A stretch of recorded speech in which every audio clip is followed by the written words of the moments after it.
Guys, well, tonight we have Neil from one of the Rockler guys gonna come here and talk to us about some finishing products and stuff, how we can better the one part that I'm sure most of us don't like doing in wood turning, which is the end of the finishing part. So I'll turn this over to Neil now.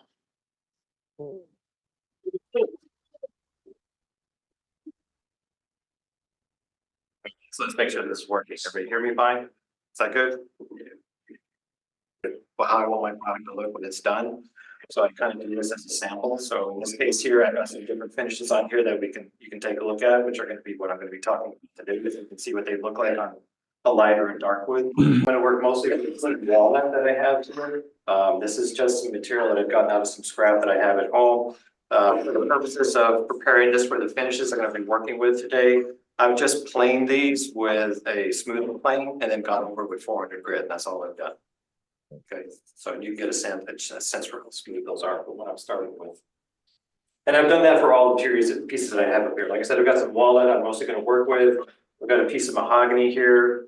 I've got a piece of oak that I'm going to play with it. Here's a piece of mesquite, and a piece of cherry, and then just for some other contrasts, some purple heart here. But all these have been prepared in the same way. I've all been planed down with a smoothing plane and gone over its 400 grit. That's done. Okay. So I'm going to start off with shellac, and I'm sure you're all familiar. Is everybody familiar with shellac in some way, shape, or form? So shellac comes in either flakes, or you can buy it pre-mixed in this type of material here. Usually when it comes in this form here, it's mixed in what's called a 3-pound cut, which means it's 3 pounds of shellac to 1 gallon of the solvent, which is a denatured alcohol in this particular case. Right out of the can, it's too thick to use. It's going to spread poorly and it's going to give you a thick coating, and that's just not going to work for you. So it's usually a good idea to thin it down so that it's easier to work with and it flows easier and it gives you a much better finish because you can do several coats at a time. Coming out of the can, I usually cut it about 50% with the ethanol. And usually what I'll do is I'll have a squeeze bottle like this, and I'll just make my marks and do whatever I'm going to do in terms of my dilution that I'm going to do. I've applied shellac with fine camel hair brushes, but I often do it with just a cotton cloth with a pad. So typically what I'm going to do here with this is I'm going to take a piece of linen here, cotton linen. I'm going to roll it up into like a little ball. And then I'm going to just wrap this with a material like so, and just create a fine ball like that. And then at this point, I can charge it with material, and then I can use it to apply. Usually what I'll do is I'll wet it first with a little bit of ethanol so that it doesn't just clog up. Ethanol or denatured alcohol? Denatured alcohol.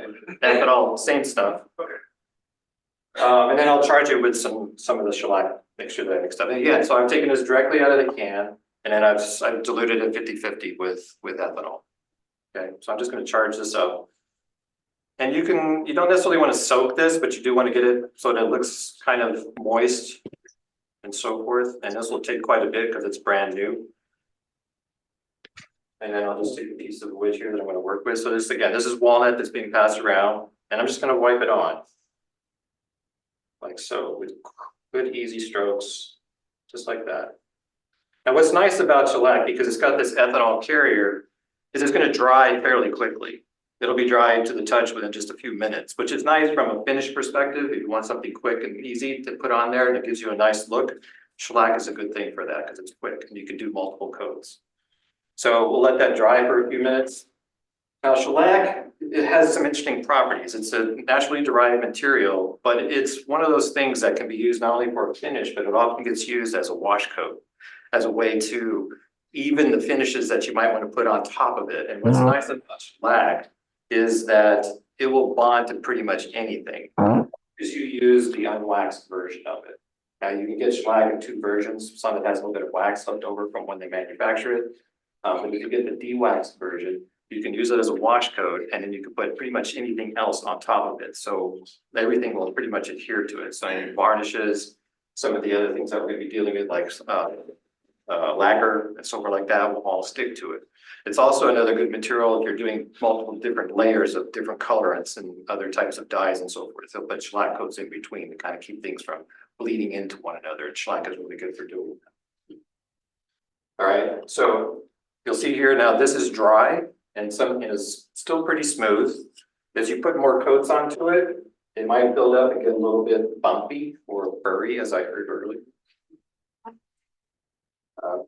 But you can see here that I can just go ahead and put another coat on, and this will just continue to build up coats of the shellac onto the material, onto your wood. Okay. Now it does have kind of a satin to a gloss sheen to it as you do it. I'm not sure how that's showing up. Is that showing up okay? Yeah. Okay. And again, you can just keep going back and forth, and you can build up multiple coats this way. And again, it's best if you do this with the thin shellac, because if you take it out of the can, it's not going to flow like this. And if your pad that you're using starts to get sticky, then you need to charge it again. And you'll feel it as you move across here. It'll start to get sticky. It starts to gum up a little bit. So we just start a little bit more. Back here. See, it flows nicely. It goes back and forth nice. Now, once you've got a few coats on there, let that dry for a little bit. Sometimes I'll come back and knock it back with maybe some 500 grit.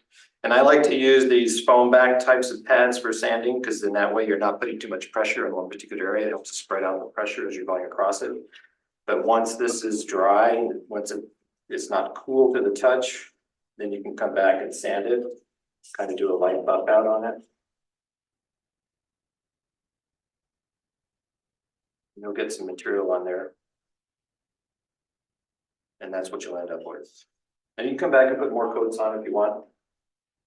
Now, when it comes to shellac, again, you'll see here's some examples of shellac on here as well too. Now, sometimes on smaller items, like little boxes and so forth like that, I might put a coat of wax over this to give it a little bit more of a sheen and maybe a little bit more protection from the standpoint of being a little bit more moisture resistant and so forth. When I do that, I'm going to use something like this product, this Bree wax. It's got an organic carrier, and I'm going to use a piece of steel wool with it. I'm just going to rub it in there. I'm not going to go really hard to cut through it, because you can cut through the shellac pretty easily. But you just do a light kind of buffing through there, and once the solvents evaporate away, then you come back and buff it off with a piece of cloth. Okay. Why do you use steel wool to apply the wax? It helps to work it into the material, any other crevices that you may have there to kind of fill it. It also helps to buff out some of the underlayer, so you get more of a smooth finish, and it helps to give it more of an even texture across there. So Like a 4-aught. yeah, like a quadruple lot, Yeah, is what I'm using there when I do that. So in that particular case, So shellac doesn't provide any protective abilities? it does. It does have, since it's soluble in ethanol, it can be susceptible to some water a little bit in terms of absorption and sort of like that. It is, it's a film type finish. So it's leaving something on the surface. It's not necessarily penetrating a great distance into the material itself. And then the wax gives it a little bit more of a soft finish, as well as maybe knocking it back to somewhat of a matte if you want that, but it also gives it more of a smooth texture. So you can pass this around. This is just the shellac as it is. And again, these are all labeled here. So this is shellac, and then this will be shellac with some wax on it. But again, I'm just going to use some quadruple aught here. This is a wax in an organic carrier. You're just going to rub it on there. I'll just do an example here. Let's do this raw material here. You're just going to rub it in there like so. Let the solvent evaporate away, and you just buff it off, and it gives a nice smooth finish. Okay. All right. So ask questions along the way. So I'm going to move on. So shellac, I can use it as a finish by itself. I can do it and add some wax to it, but I can also use it as a wash coat for other finishes. And so, for example, in these two samples here, this one here is shellac that's been put onto the wood and then buffed back a little bit, maybe a few more coats, and then a coat of lacquer has been put onto it. Okay. Now, what that is that in that case here, the shellac is being used as a wash coat, or sometimes it's called a sanding sealer. It's a way of filling some of the pores and giving you a nice kind of barrier material so that you get more of an even coat of whatever you're going to put on top of it. And it's often used for that, for other types of top coat materials to give you more of an even finish. So in things like cherry, for example, which can have a lot of blemishes and blowouts and so forth like that, it's a good way of evening that out. Also, if you have high tannin woods like some of these walnuts and so forth, it gives you more of an even finish for some of those top coat materials. Okay. All right, so any questions on shellac or anything like that? Okay. Now, the other finish that I have here is lacquer. I didn't bring lacquer because it's kind of a messy material and it's more of a spray. I use lacquer for a lot of boxes and so forth like that, where you get this nice gloss finish if you're using a gloss form. It also comes in satin or a matte type finish. But I often do a shellac wash coat with it when I apply it, so that I get that nice even finish when I'm looking at something. So you're looking more at what the object is as opposed to what the wood might look like. But I didn't bring that shellac. Sorry, lacquer it's a difficult material to work with because the solvent flashes off very quickly, and it's something that you really have to spray. And so in this confined space, I chose not to do that today. Have you ever made shellac from the flakes? Yeah, I have. That's a good point to bring up because shellac in and of itself, once you mix it with the alcohol to make your solution and so forth, it does have a shelf life. It will age and be less durable. The way you can tell that is if you take a drop of it and put it on like a glass slide or something like that, if you can put your fingernail into it and it's kind of tacky, then it's reached its life. So that's one reason why if you want to use it as a good durable finish, you should really mix it from the flakes. Okay. And I use it with flakes as well. It dissolves really quickly. Sometimes you might have some wax. You may need to let it settle and you can filter that out. And you can move on. And with the flakes, you can get different colors, obviously, as well too. So with the flakes, you're just you're mixing the flakes with the ethanol. Mm-hmm. Yeah, and you're doing that 1 pound, so in that pound per gallon and stuff. So you want to mix up something that's thin so you can apply it just like I did here. It's pads and so forth. And the alcohol you use to mix with is Yeah, so from the big box stores and from Rockler, you can buy what's called this fuel, which is denatured alcohol. You could use Everclear if you want to. I mean, from what I've read, they say that may have a little bit of an oil base to it. For you, is that The material, well, what do you mean by oil base? a little bit of oil residue or something, as opposed to just like moonshine has nothing, obviously. Yeah, well, so this is denatured, it usually has methanol in it, so it's just it's liquid alcohol in that particular case. That's worked fine. That works fine. So you can also use shellac is soluble in other materials, but in terms of their easiness to work with, the ethanol is really good. Not only that, but it evaporates quickly, so it gives you the ability to put on several coats in a matter of hours. That's a good question. Anything? Any others on shellac? Okay. I've used shellac on a number of different things. I built a set of chairs a few years ago, and I used shellac as my material on that. They've held up for many, many years at that point. Shellac is also the basis for French polishing. That's how French polish is done with shellac. The only thing you have to be aware of is that it's going to be soluble with alcohol. So if you spill wine on it, you run the risk that it's going to take some of your weight. It's repairable, right? It is repairable. Yeah, and that's what's nice about it. It's easy to go. And that's true for many of the finishes that we're going to be talking about today, with the exception of the lacquer. We can scratch lacquer, you probably have to sand it back and reapply it. And that's the issue with long top coat type materials. Okay. All right. Any other questions on that? Yes, sir. Is it food safe? Yes, it is absolutely food safe. Yeah, of the finishes that we're talking about today, with the exception of the lacquer is food safe, but not as much so as the others. But definitely the shellac and the oils are going to be talking about are all food safe today. Okay. As a matter of fact, shellac is actually used in candies and stuff like that as a coating. It's also used in pharmaceuticals as a coating as well too. Is it food safe right away? Like, Oh yeah, sure. Well, not if you use denatured alcohol, but you do want to make sure it's dry. Absolutely. well, I meant, yeah, an hour. Yeah. It's okay. No, Yeah. you can't drink it. No, you don't want to drink it, but if you let it dry, you can chew it and eat it. That's fine. No problem. Okay, so let's move on. So like I said, I'm not gonna talk about the lacquer, but I do have some examples of lacquer on these storyboards here. Let's move to tung oil. I don't have tung oil with me, but tung oil is, and I saw some of the products here that you guys brought in that use tung oil.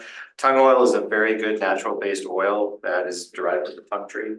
As an extract or as a pressing type material. It's basically a bunch of triglycerides and so forth that are polyunsaturated so that it does polymerize over time, and it gives you a nice durable finish. It penetrates the wood and gives you a nice protective finish on that material. The nice thing about tung oil is that it is it's basically impermeable to water. It gives you a lot of water resistance as opposed to some of the other types of finishes that may be out there. Not only that, but it's a finish that you can also go back in and renew if you need to, and you can apply several different coats. And if you continue to do that and you buff it out and keep it warm and so forth, it will polymerize and it'll give you a nice sheen if you want to at that particular point. Yes, sir. Would that be a good thing to use to finish off these wig stands that we're making? Sure. Yeah, you'd have to apply several coats and then keep it and buff it as you apply it. You get it warm and so forth, so it does increase the polymerization. After several coats, you could really buff it out and get a nice sheen on it, and it's going to be water resistant. So another oil that's kind of like that is linseed oil. Now, linseed oil is also a naturally derived product, but it's not as water resistant as tung oil is. And also too, what's nice about tung oil is that it won't yellow over time like some finishes do. The wood will get darker, but it's not because of the tung oil. That's just because of oxidation and the things that are happening to the wood. The tung oil itself will not impart a yellow color because it's turning yellow. Whereas linseed oil does. Linseed oil will turn yellow over time. And some of the other oils that are out there that are kind of like linseed oil or based on other things like sunflower oils and things like that, they have similar base components in them that are susceptible to yellow.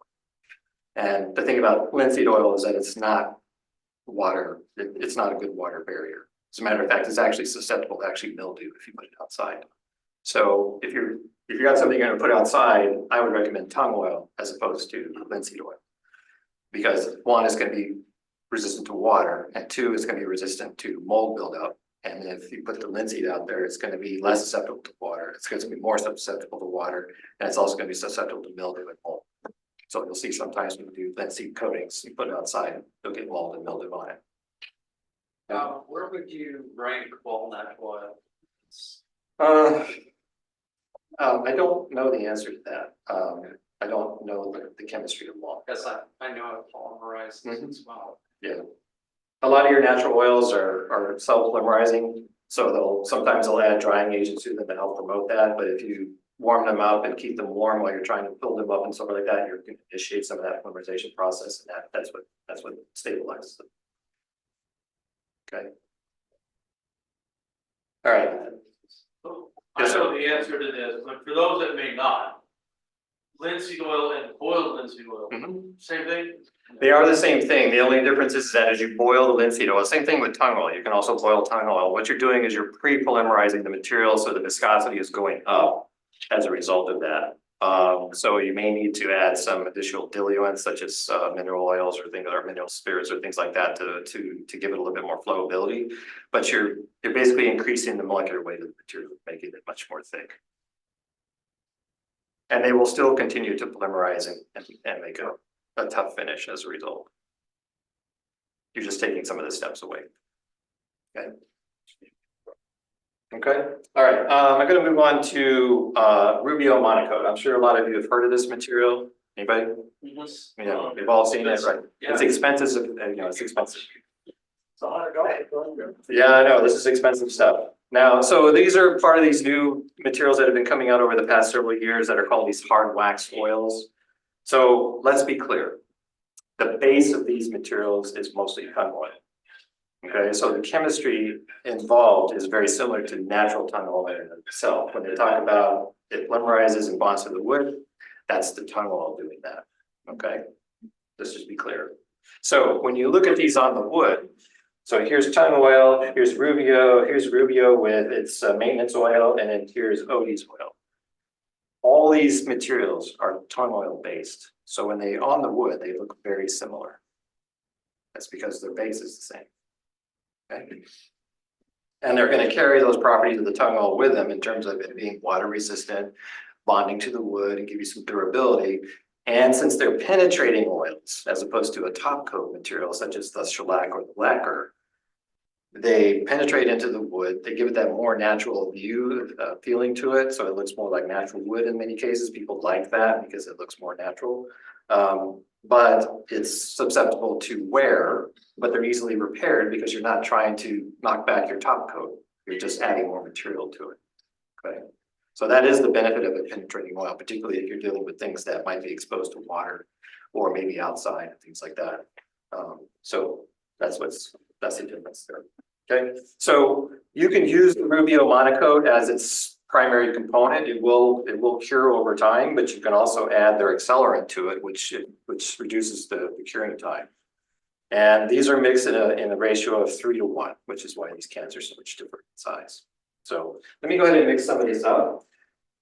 And the thing about what I like about the Rubio Monocote is, as well as maybe the Odie's oil as well too, and tung oil, is that it doesn't take very much. It's not about how much you put on, it's just about getting it on.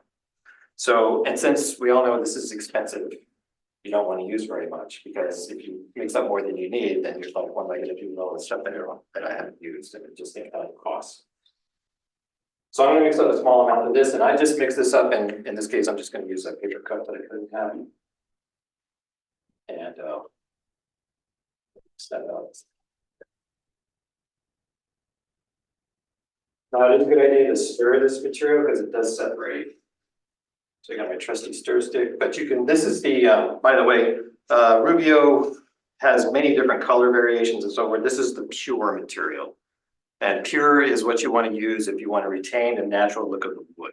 They have another product that's called natural. Don't be fooled by that. It's not natural. It's a color. So, and then of course they have all the other colorants that you can also get to get different kinds of colors and textures that through the material. But as it is, it's a yellowish type of material. It doesn't look clear at all. It's got a color to it. But once you get it on the wood, it's going to be, you're going to see the natural colors. Okay. So it's like a the colors like a stain. I think of it more of a dye, where a stain has got particulate in it. It's going to settle out on the surface. The colorants that Rubio has are more like a dye. They penetrate with the oil into the wood. They don't separate out onto the surface. Okay. So again, this is an oil base. It's got hard waxes in it as well. So it is important to stir it, because if you let it sit there for a while and then open it up, there'll be a clear liquid layer on top, and then there'll be a lot of solids. So it is important to stir it, to keep it well stirred during your use. Get some of this off here real quick.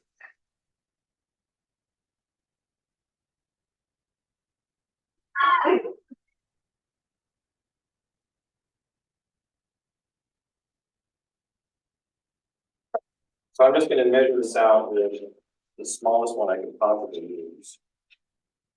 And you can just return those back to the kitchen when you're done? Yep. Yep. I don't tell my wife when that happens, but. So it's a 3 to 1 mixture. So I'm doing 3 of the oil base, the hard wax oil base.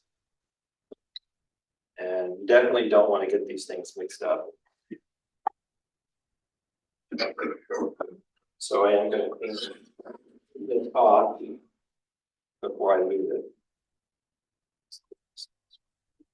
This is the hardener. This material is clear and colorless.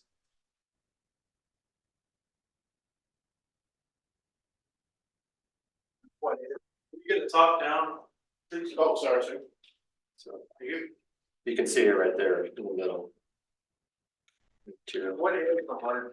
You know, I don't know the chemistry of this. I haven't taken, I can certainly figure it out, but I don't have time to do that. As long as we didn't see the miniature mushroom cloud. No. It's a hardener. It's a hardener. Yeah, so it's something that's reacting with the active species within the actual oil itself. It's probably going to be too technical here. It's probably a Vail's alpha reaction. So anyway, I'm just stirring this up. You have chemistry background? I do actually. Okay. in polymer chemistry. So, So Neil's being modest, he has a PhD in chemical engineering. Really? Yeah, so Kurt's a chemist, he's used to having. Yeah. I've had my share of nothing wrong. All right, so I got this mixed up, and this material will stay liquid for quite a while. I wouldn't leave it out on your benchtop if you're going to be using it for different projects and you've got a lot of it, because it will skin over and cure during just sitting out on your bench. But you can cover it and put it in the refrigerator, and in my experience, it will last for about a day for that. But once it starts to skin over, then I don't mess with it anymore. Okay. So I apply this with just a piece of cotton rag. And again, it doesn't take very much of this stuff. So again, be stingy when you mix it. One, because it's expensive, and two, it spreads and coats really, really well. And just like any other oil that you would use, like the tung oils or linseed oils for that matter, or any varnishes and so forth. Once you've done this and you've got stuff on a rag, make sure you spread that rag out and let it dry somewhere so it's nice and open. Otherwise, you run the risk that it could spontaneously combust on you. Okay. So anyway, I just take a small piece here of cloth, get something smaller, do something real small.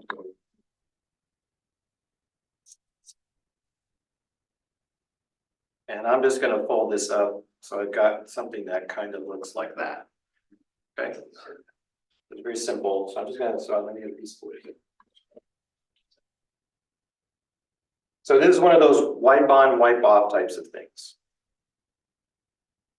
So you're going to work it into the wood here, make sure it, you're going to see that it's moist, it's got a sheen to it, so it looks wet.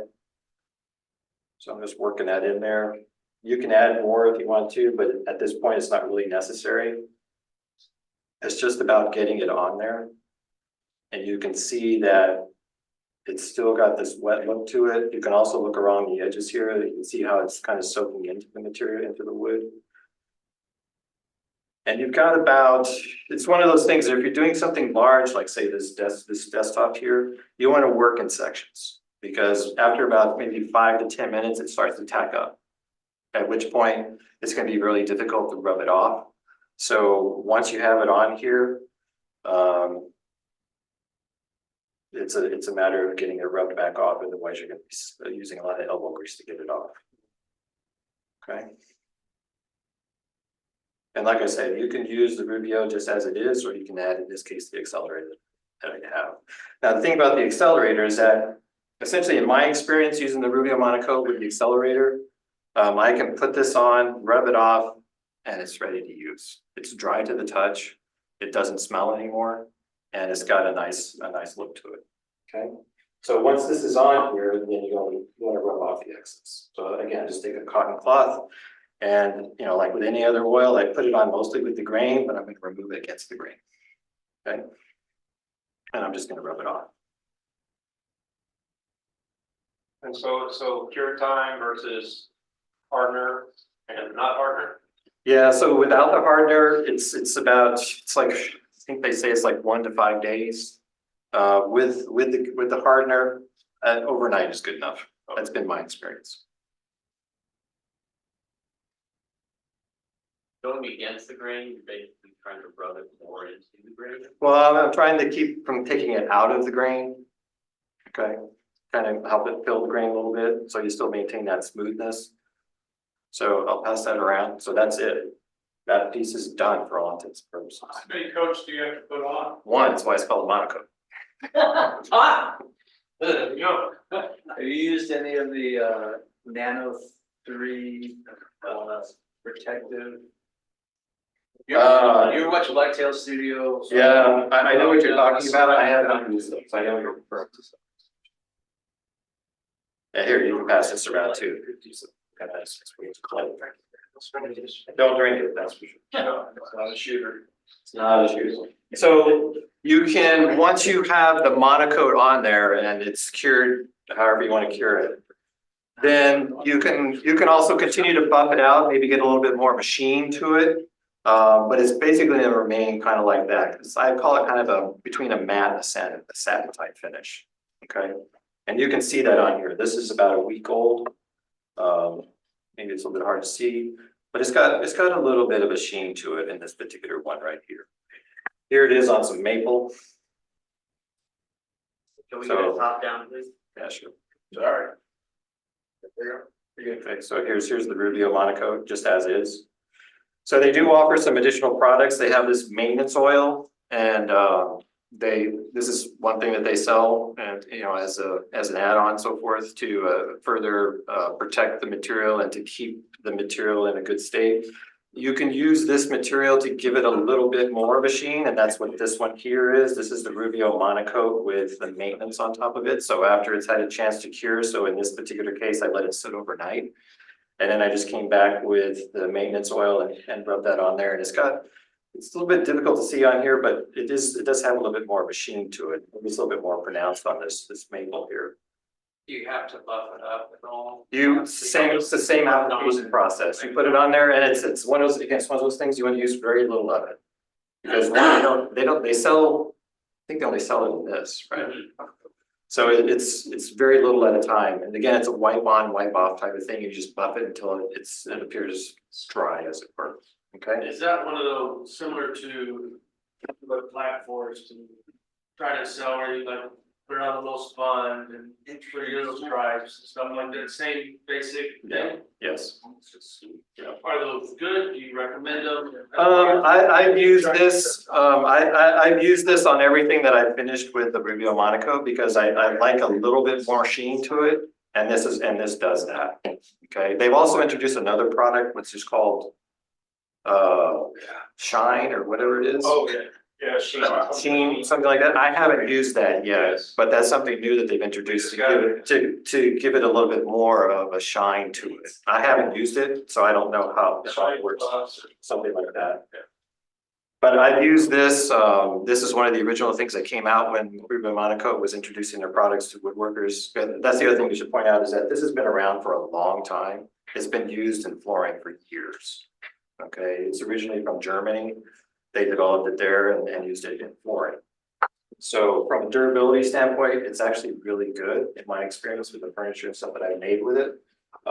It's susceptible to really rough handling and so forth, but again, it's an oil, so it's not a top coat, so you can usually come back and fix it. Okay, which is nice from an oil standpoint. All right, and then It absorbs into the wood, you said. Yeah, Penetrates wood. it penetrates the wood. So it's not a top coat like say shellac or lacquer is. It's an oil that's going to penetrate the wood like tung oil does, or linseed oil, or things like that. Is there any difference in what grit you go to? Then you In stop, terms of your prepping of the material, yeah, say you stopped at 150 versus 400. yeah, there's going to be a difference there. You're going to feel that, just like you would if Will you. it penetrate more at 150 grit? I don't think so. No, And it'll be rough. it'll be rough. Well, I was exaggerating. All right, so that's the Rubio Monocote, and pass some of that around.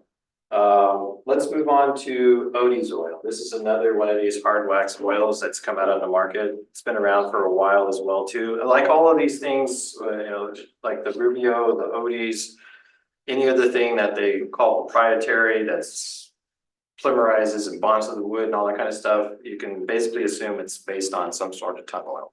Okay. Some of the other things like the Osmo oils, I didn't bring any of that with me today, but I've also used the Osmo oils. Those are based on other vegetable types of oils, but are very similar to linseed oil in that particular case, because they're based on like sunflower oil, which is very similar to linseed oil. I have used the Osmo materials, and I've used them primarily for outdoor types of applications because they sell a UV product, which I've used on outdoor types of furniture made out of white oak or cedar and so forth like that, and it works really well. And it's a penetrating oil. It's not a top coat material. And which one is that? The Osmo. They have a UV version of it, which it works really well. So anyway, let's go back to Odie's oil. So Odie's oil, it's a hard wax oil, very similar to the Monocote, but it's formulated differently from the standpoint that it's got, if you open it up, it's very viscous. It's got a lot of suspended wax in it. It also has, it uses natural based solvents such as limonene. So it's got kind of a lemony smell to it. So it's a little bit more, I've seen those. less toxic or safe types of material, of solvents. But again, it's going to be applied in a very similar fashion to the, say, tung oil or even to the Rubio Monocote. And again, this is one of those things you also have to stir because it's, you can see here, it's very thick. It's like honey that's crystallized is what I would kind of characterize it. Okay. So, this is mostly a bowl turning group. Right. So he's penetrating the oil, would it change, you have in grain and side grain in your bowl? Would, the penetration be? No, I don't think there's going to be a huge difference. I mean, obviously, when you're at the end grain, you're going to get more penetration there because it's going to be going into those pores.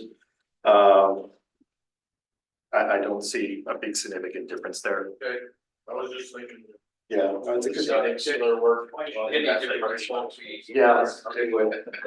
If you wanted to get a more even finish, because then your end grain is going to be darker because it's going to take more of that material. If you want to even that out, I would do a sanding sealer like shellac, for example. Okay, so the Odie's oil is going to go on very similarly. It's obviously, again, it's a very thick material. You can see here, and the application instructions are a little bit different. I mean, you want to rub it on, and you can see here that it's very what I call gooey. Good technical term there. And again, you're just working it in there. Now, in their instructions, they often say to let it sit there longer than you would for the Rubio Monocote. This is, you want to say maybe not more than 10 minutes before you want to start rubbing that off. This, they kind of say you can let it sit there for maybe almost an hour in some cases. So that it gives it time, and if it gets tacky and so forth, that's okay. You're going to come back and rub it off and then buff it out. But they typically say they should let it sit there for maybe 35 to 45 minutes and so forth before you do that. So I think we might do that in this particular case. But in the end, it's going to look very similar to your tung oil, your Rubio, and this is Odie's oil. So, and again, they're all tung oil based, so they're going to have very similar appearances. Right? Yes, sir. I got some purple heart that wasn't very purple. And I was told that Odie oil will bring the purple. So when you say it's not very purple, is it more brown? Yeah. Okay, so you probably need to let it sit for a while after you've milled it. Because then it'll get darker and get that dark. Yeah, I have to sit it out. Yeah. In the sun. But I have some here, you can take a look at it to try it. Also, if you put hydrochloric acid against more red, sits out fast. That I don't know, that makes sense though. Where do you get what? There's a guy on the corner you can probably buy it from. Talk to me.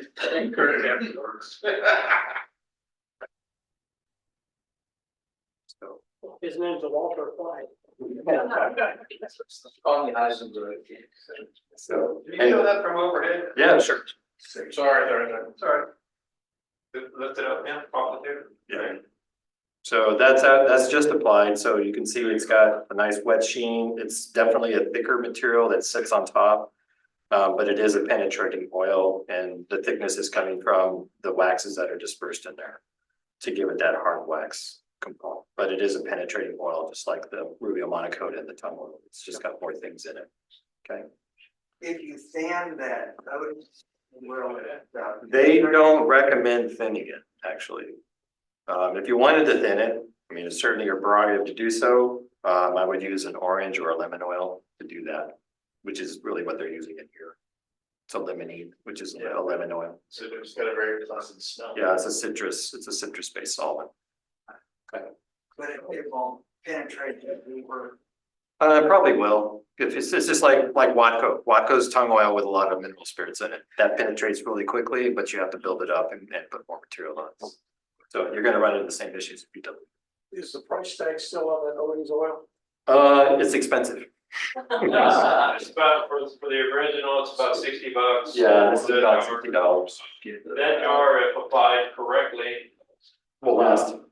covers 200 square feet. Yeah, it covers a lot. You're using Yeah.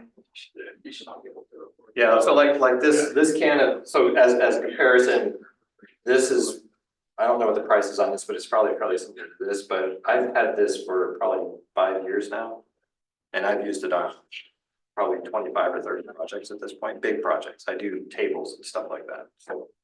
So the good thing about Odie's is you don't have to only use it on wood. So if you were to buy that jar, Odie's is designed to bond molecularly to whatever it comes in contact with, which is why you don't want to leave it tacky for too long because it's going to start to bond to the air around it, right? But it's also was designed as floor finish. It's a Canadian company, but I use that on my boots to protect my boots. You can use it on Concrete. concrete, leather, plastic. You can detail your car with it. So if you need to justify, I'm not going to use all of this, you know. You can see on the back here, I think they could say you use it on, it's everything from wood to metal to floors to granite to marble to clay, all that kind of stuff. So. That's the. You tend to like the moss, several, you like a plastic type spreader when they're doing like. Yeah, so they're using like a Scotch-Brite pad, usually the white version, so it's a little bit softer, so it's not as abrasive as some of the darker Scotch-Brite pads. About $60 something else was it? So I haven't ever applied these materials with those. I usually just use a cloth, and if I want to buff it out, I'm going to use a buffing pad and so forth like that. And that's also true for the Odie's oil as well as the Rubio Monocote. Also with the Odie's, like some of the stains and stuff that you use, you know, they say don't sand more than 220 because you're going to seal the pores and stuff. Yeah. With Odie's, you don't have to worry about it. Actually, the finer you sand it, the more luster you're going to get out of it. So you can sand your up to 800 or 1,000 and still apply the Odie's. It's going to bond to that wood. It's going to give it more luster.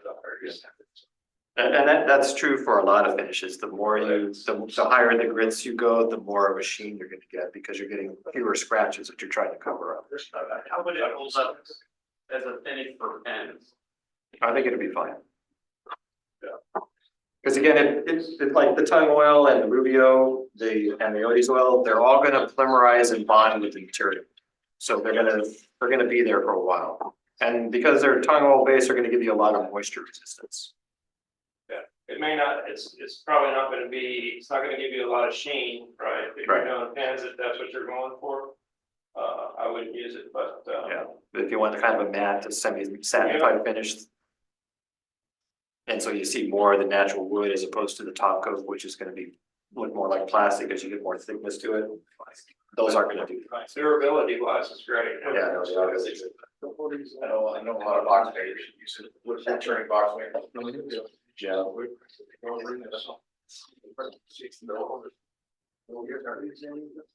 So that's all I've got. I was gonna go over those primary finishes. All these, with the exception of the lacquer, are gonna be flea safe that you put on there, sort of like that. So in terms of using them for like bowls and things like that, they're gonna be totally fine for that. You gonna pass the storyboard around? Yeah, well, you can, sure, why not? Can you talk a little bit about polyurethane and oil-based or water-based differences? Yeah, so I personally have not used any of the water-based polyurethanes. I grew up using the oil-based materials, and so that's been my experience. When I use urethanes or spar varnishes or marine varnishes and stuff like that, I always thin them so that they flow well. And I've gotten away from using brushes. I use cotton towels to do that and just, put it on there. So I use it as a wipe on finish. So I'll usually, if I'm going to use a varnish or an oil-based type finish, that's going to be a top coat. I'll build up the coats and maybe sand back after every 2 coats or something like that. I may at the end maybe put only like 4 or 5 coats on it because I'm looking for not that big thick plastic looking finish, but something that's on the surface. It gives me that sheen that I want, and you can tell that it's a protective coat. For the last coat, usually what I'll do is I'll thin it with some naphtha so that it evaporates quickly and I don't get dust nibs in it. Okay, and that last coat will give me exactly what I want. When you use your clock, do you ball it up like you did the other one? No, actually what I do is I do it like what I did for the Rubio and the, Oh, okay. so I'll usually do something like this. I'll fold it in half. We have an overview here. I won't take anything bigger than this because it's not about how much material I have there, because I want to be kind of stingy with it, but I want to be able to charge it with enough material so that if I'm doing something like this, I can get from one end of the table to the next and have enough. So I'm going to do something like this. Fold that in half, and I'm going to do that. So this is my working surface. So I'm going to have my material here. It's one clean swoop. Another swoop. Okay, and those are all quite long. And like I said, I'm going to do like maybe three, maybe two. I'll obviously do one, then two. And then depending upon how that looks, I let it dry obviously in between coats. Usually that's several hours with some of the varnishes and so on like that. It takes a while for them to dry. And then I'll come back and lightly sand it and do my next coat. Is that specific to poly, or do you do that with all your finishes? With the top coat type finishes that are oil based. So it could be a spar varnish, it could be a green varnish, it could be a polyurethane, or any of the wiping varnishes that you have. That's the way I'm going to do it. And that's really where it's important to make sure that you've finished your surface well in terms of prep. If you're going to go up to a high grid, then make sure you do that. The other thing that's also really useful is to put a wash coat on. I find that to be very beneficial because you'll find, say, things in like mesquite or some of the other walnuts and sort of like that, is that you'll get splotchiness because some of the wood absorbs more than the rest, and that doing a wash coat of the shellac, either as a sanding sealer or as this de-wax material here, that gives you that evenness because you're basically sealing some of it and you're just putting your top coat on top of that. And that's what's nice about the shellac. It will bond to pretty much anything. Okay. On your polys and your lacquers, what grit do you sand with in between coats? Usually 400 or 500. 4 or 5? Okay. Yeah. And you want to be very careful because you can cut through it. So and that's why at least when I do it, I try to use these foam backed materials so that when you're doing it, it spreads your pressure out a little bit and you're not pressing hard. It's just a light sanding. Okay. And especially near the edges, you can really cut through that really quickly. So just be careful about that. Okay. And again, when I'm doing a wiping varnish, if it's a label as a wiping varnish, it's already thin. If you're starting with a concentrated spar varnish or any other oil base, I usually thin it down 50-50 with the mineral spirits.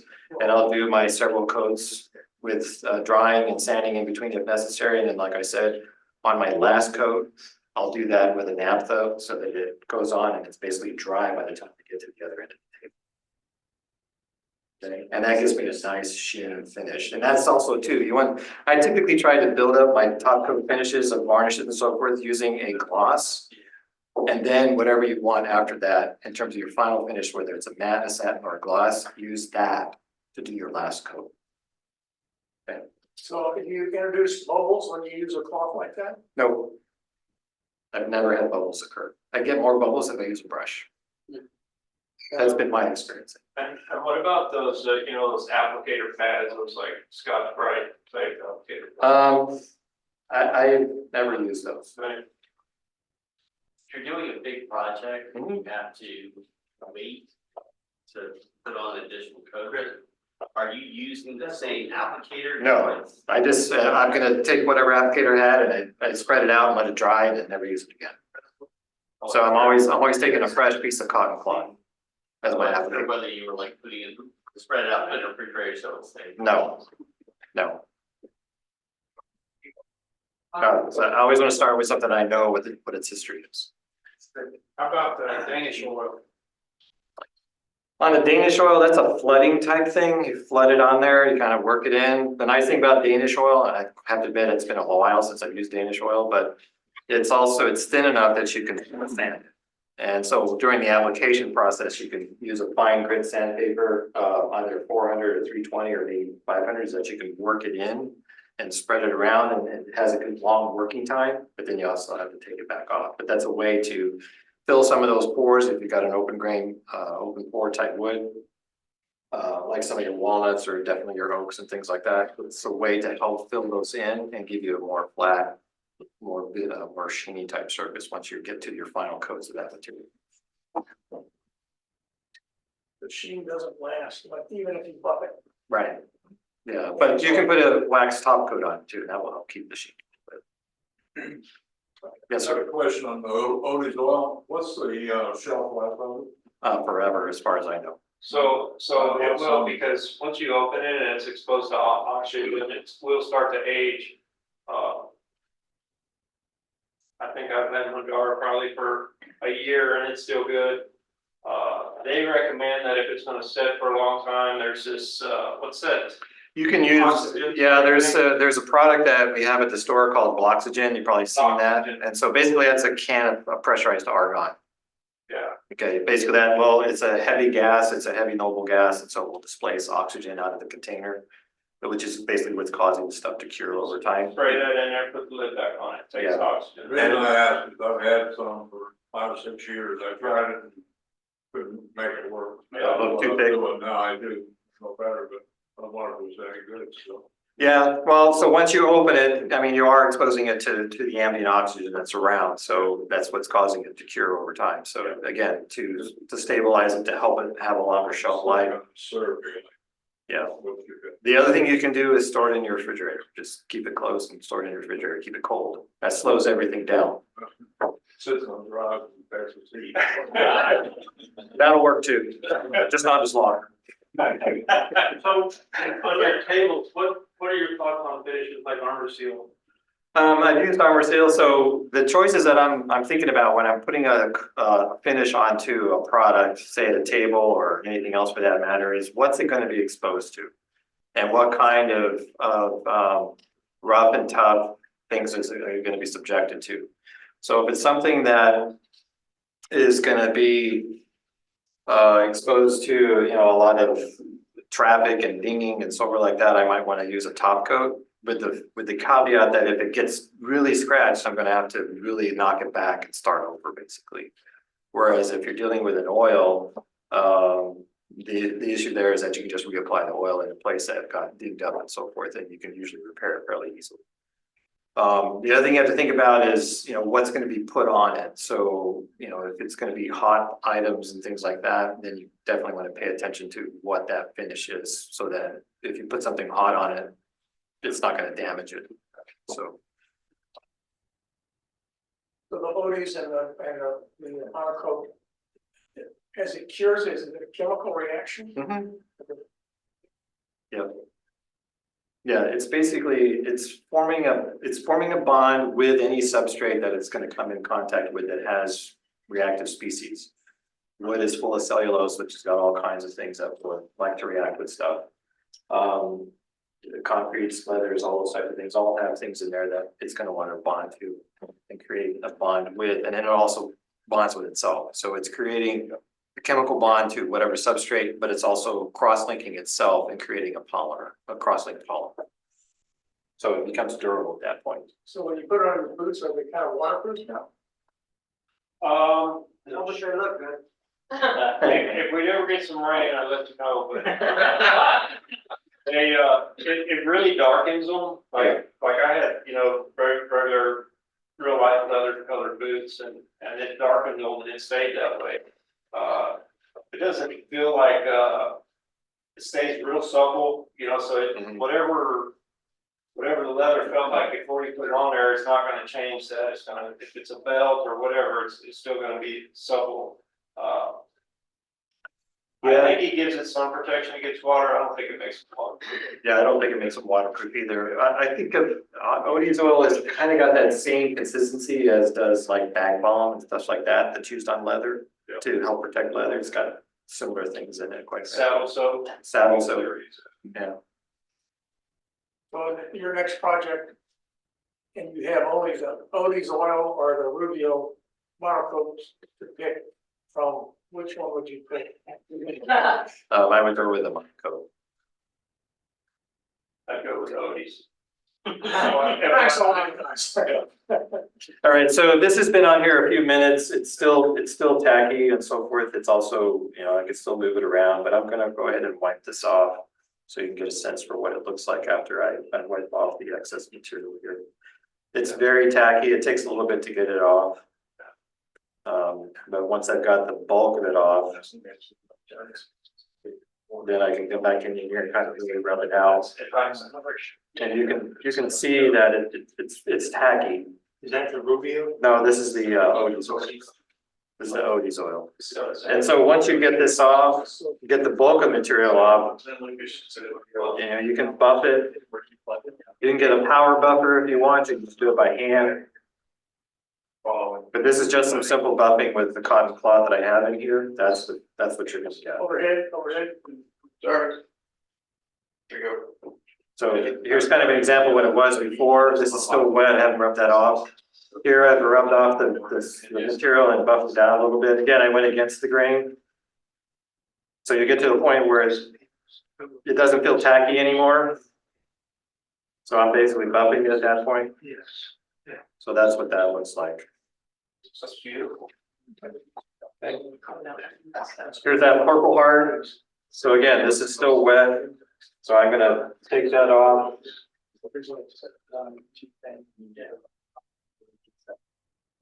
I have used that also before, and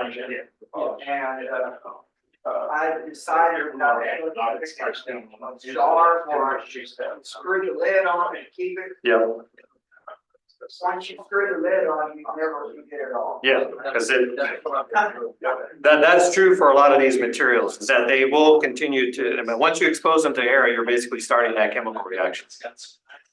And like all oils, once you rub this stuff off and apply it, you want to basically make sure you spread your cloth out to dry so that you don't have any issues with spontaneous combustion. Now let's go back. So shellac, I created this pad here. I just put this in a Ziploc bag and I can use it over and over again. Now it may stiffen, which is fine, but all you need to do is hit it with some denatured alcohol. So once, if it's been sitting around for several days or months in some cases, I'll take it out of that Ziploc bag. It'll be nice and crusty and hard. I'll just wet it with a little bit of ethanol. It'll soften right back up. It'll take a few minutes, obviously, and then I can charge it with some fresh shellac solution and I can be on my way.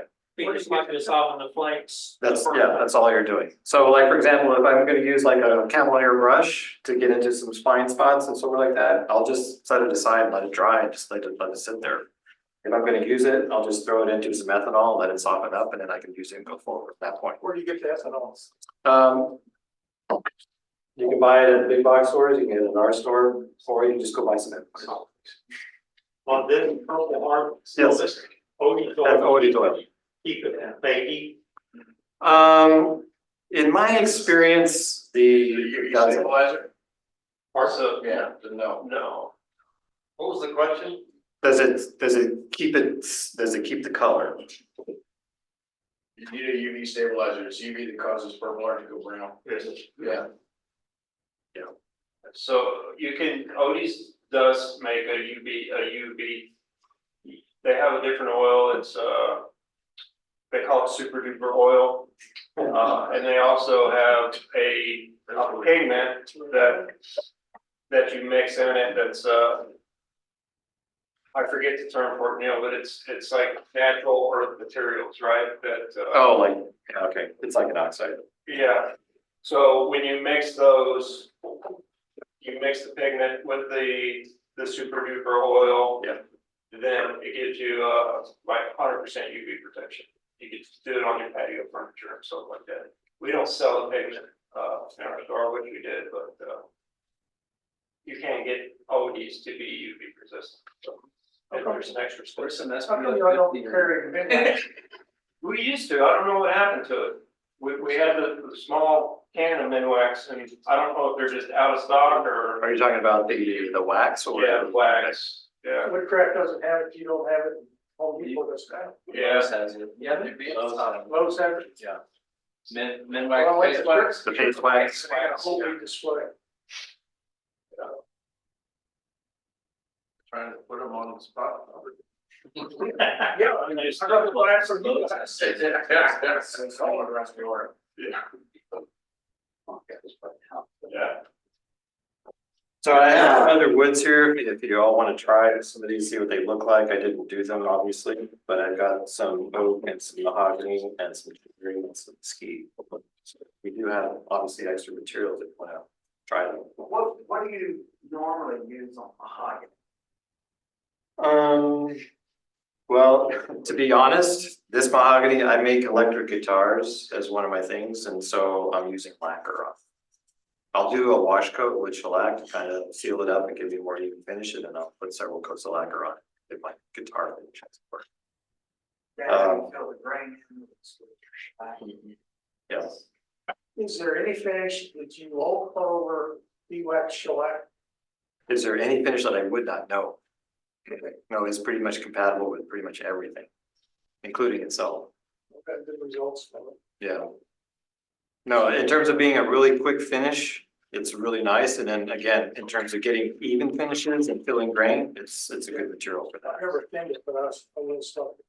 Yeah, so my experience, and also, you know, if you talk to others who use a lot of it, is that if you mix it as it is out of the can here, which is usually a 3-pound cut, it's way too thick to apply and get an even finish because, and that's one of the things about shellac that can be a little bit challenging for people who start to use it for the first time is that you can get little, I guess, islands of it because as you're going down here, you'll get a lob down here. And then you'll have like a river bank essentially that looks like that, and you have to get rid of that because otherwise it's gonna mess up your finish. I just use more of that and use it. Yeah, just thin. Solid. Yeah. Is that So, and that's actually what some people will do with shellac, is they'll come in here and they'll do this, and then they'll take a common hard brush with ethanol on it and just wipe it back and forth to kind of even it out. So, and that's a good, you know, that's a good way to try to do that, is to kind of even it out, but just use a camel hair brush with some ethanol on it. I did a table for my daughter's dorm room about 15 years ago. And I put wax shellac on it and a little bit solid. You don't want to do that Mhm, because that dries by the quick. time you get this far, this is already hot. Yeah, And, but I just did more and more and rubbed it in and it dissolved it on the coat. And I put polyurethane over the top of it. And she's been using it with her 6-year-old for the last 15 years and it still shines like. yeah, no, I'm not That's surprised. a food So that you do raise an interesting point here, which is the summer heats and the humidity that we have in Texas here. And that is, one, the heat, particularly with volatile solvents like this, where you have ethanol, that, you know, that can be problematic because it just dries so quickly. And you can get tacky and so forth, and you're gonna be really frustrated with your finishes. The other thing that can happen is because of the humidity, particularly on like a day like today, where it's not necessarily raining, but it's probably 80 or 90% out there. When you apply some of these top coat finishes like the shellac and definitely the lacquer, you'll get a haze when you do that. It gets cloudy. So now, that's a consequence of water being entrained in the material and causing, you know, little basically refractive index changes that are going to make all that different. You can buff it out, basically. You can rub the crap out of it. I found that it's the evaporation, it cools and it condenses the water. Yeah, so you can come back and you can buff it, or you can just sand it back and start over. So just be aware of that. If it's really humid outside, particularly if it's raining, wait another day. Yeah, so don't paint the rain either. Yeah, don't paint the rain. Everything. Yes, sir. So the older furniture, it had shellac on it, it cracked real bad. Yeah. Is that still a problem with the shellac you use today? Or if you put a different finish on it, then over the top of it, then it'll keep it from cracking? Yeah, I have to admit, so in my experience, and I've been using shellac probably maybe 12 or 15 years at this point, I've never experienced any cracking, what I've seen. I think that just maybe just a consequence of long periods of time. And lots of, you know, movement. The wood moving. Yeah, the wood moving and so forth like that. Well, I mean, a lot of your antique, I mean, it has craze marks. Yeah, It's craze all the way through. Yeah. Looks like a pig skin. Well, the other thing to keep in mind here too is that obviously, as in the technologies and that what we're dealing with today, the refining processes and the formulation processes are much more controlled and diligent with respect to that, as opposed to what they might have been 200 years ago. That's the other thing to think about as well. A lot of the online finish guys talk about the product, they call it shine juice, it's a third denatured alcohol, a third shellac, and a third boiled linseed oil. Yeah, sure. Would tung oil work in the same way, Exactly. Yeah. but give it that little more of a polymerized? Well, so the linseed and the tung oil are going to perform fairly similarly because they're both polymerizing oils. Okay, The tung oil is going to give you more water resistance and less yellowing, as opposed to the linseed, which will have less water resistance and more opportunity for yellowing. okay.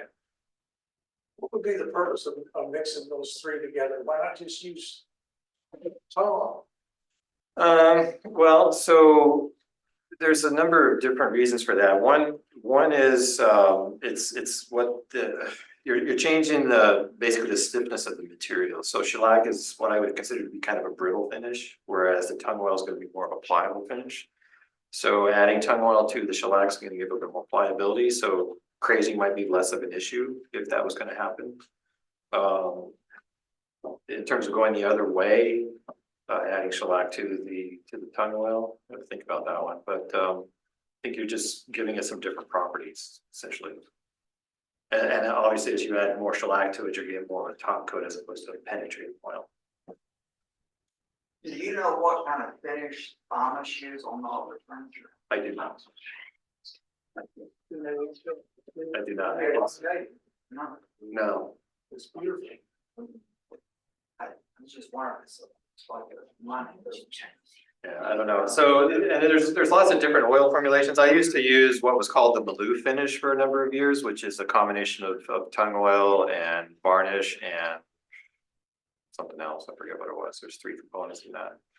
But again, it's tung oil based, so it's a matter of, it's a rubbing finish that you rub and you heat it up and it polymerizes and gives a nice oil appearance to the wood. But I found them to just be kind of tedious to work with. You have it makes the rocking chairs.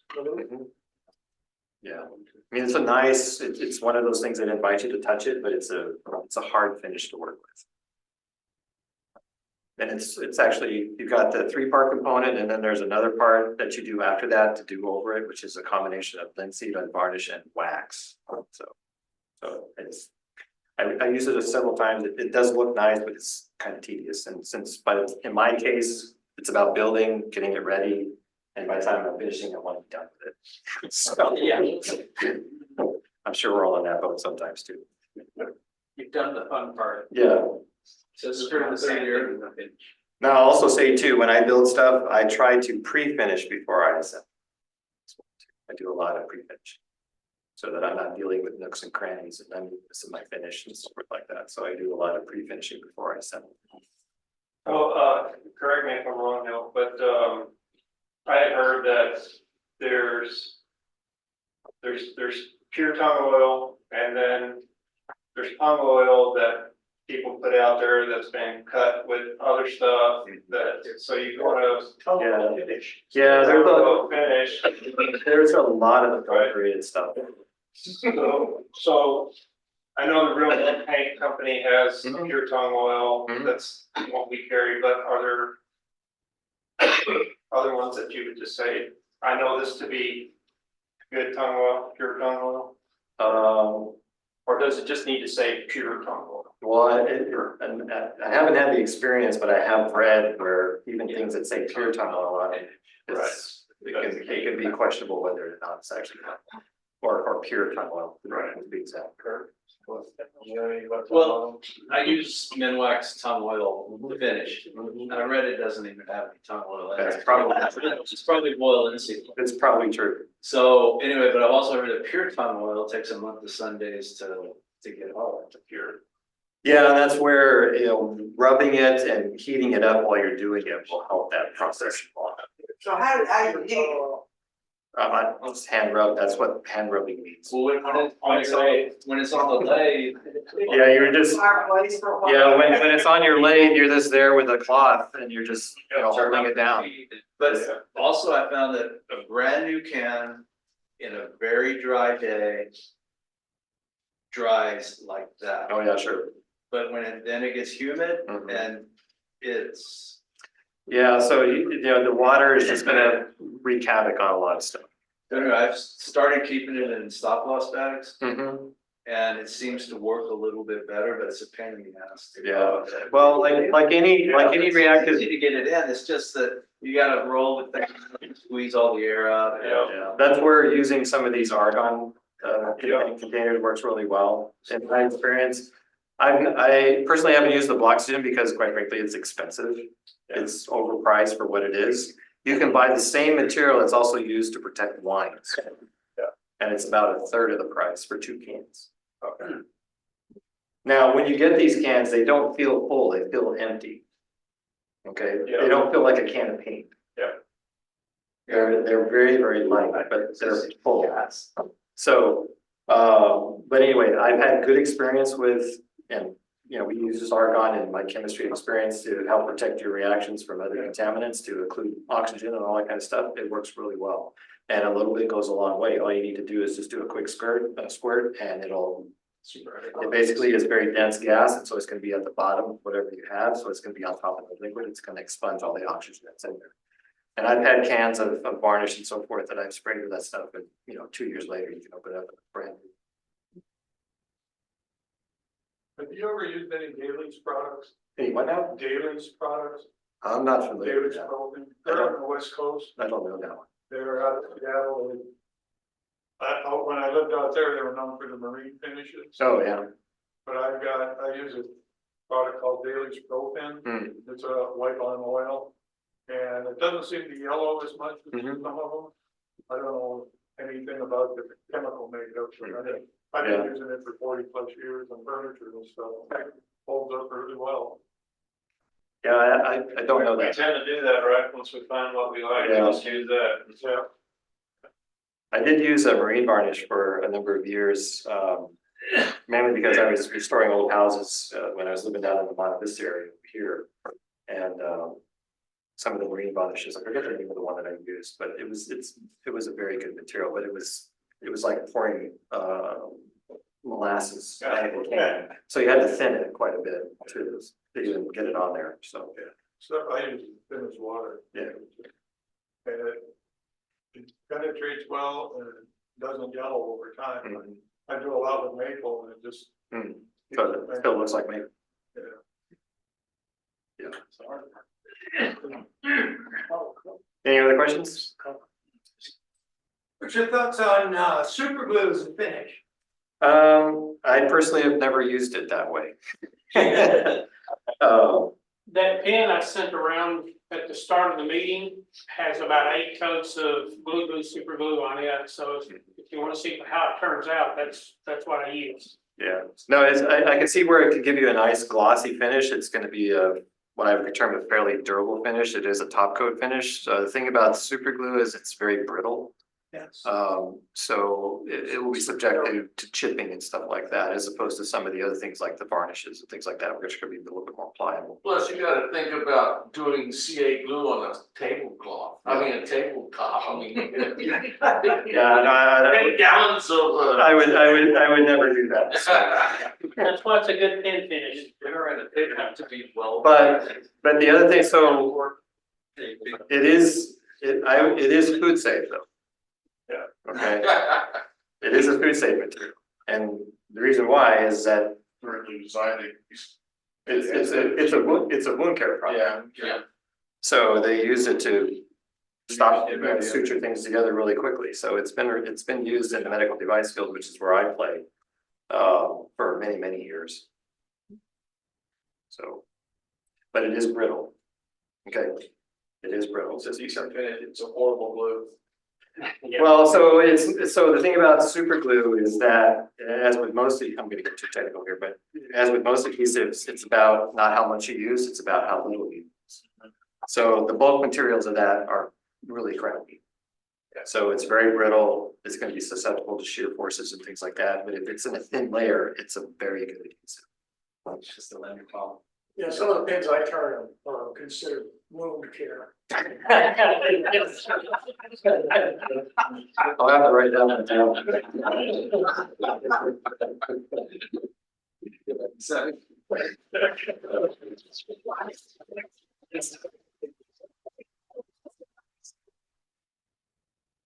Oh, and so there's only 2 manufacturers of super glue in the world. So all these different packaging that you see are coming from 2 guys. Okay. There's no difference between them, which is branding. Okay. Additives. Really not any additives. That's what I like to So sell. all cyanide. So Glue Boost claims that they're more flexible. Yeah, that just means that they pre-polymerize some components that are still cyanacrylate and they have longer chains in them, and so, yeah, maybe it's more pliable. But they're all the same. Well, why do some of them have different accelerators? One accelerator won't work on that brand. No, they all work. So it's the way that the glue is actually stabilized, because the super glue is activated by moisture. So to inhibit it somewhat, they're stabilized to, I think it's an acidic condition. And then the accelerants you spray on there basically are an acid-base reaction that gives it that reactivity. That's why Deb said breathe on it when she. Yeah, spray, it's gonna be like that. Bring the other direction. The glue is not the accelerator. So is the activator some sort of water? No, it's usually a solvent carrier with whatever, It's got a secondary amine in it. yeah, it's got a secondary amine to do that. Doesn't So, like it. yeah. And then, what's the other thing I was gonna say? So I get asked this question sometimes as well. So how to get rid of super glue? Isopropyl alcohol is a good solvent for cured super glue. Okay, and just go buy some Is that rubbing what alcohol. debonder is? What we sell? No, that's a nitromethane, but you can also just use isopropyl alcohol. Acetone is not as good as IPA. And also IPA is a little bit better for you than acetone. So, all right. Appreciate your time. Thank you.